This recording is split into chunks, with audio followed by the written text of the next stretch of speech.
Blackstone Audio presents C.S. Lewis as Philosopher, Truth, Goodness and Beauty.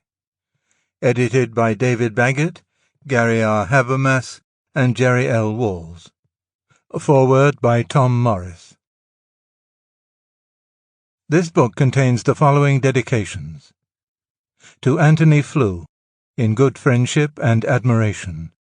Gary R. Habermas.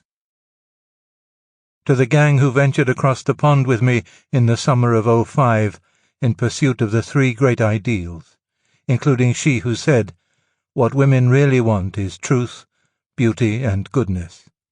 Jerry L. Walls. To Evelyn and Leonard, in faith, hope and love. David Baggett. Foreword. Clarity is power. This is one of the reasons that, for more than half a century, the immensely popular books and essays of C.S. Lewis have launched into the world a nearly steady stream of new Christian philosophers and intellectuals.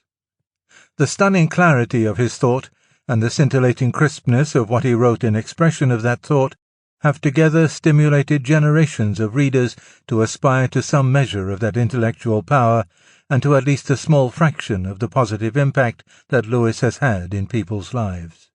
I, for one, became a philosopher in part because of the influence of C.S. Lewis. He was a vivid role model and a potent stimulus that set me out on the very first steps of a great adventure, initially on the path of academic philosophy, and then later on to a broader cultural calling as a philosopher. I first read Lewis when I was in high school, and was completely mesmerized by his writing. His ability to cut through to the core of any issue, shine great light on the most central elements of Christian belief, and display Christian theology's penetrating grasp of human nature were, in my admittedly limited experience, unparalleled. Moreover, in deftly managing the daunting balance between a keen and easy accessibility of language, together with the real logical rigor of thought conveyed by that language, he presented to many of his readers an immensely attractive example of what a public philosopher could be and do.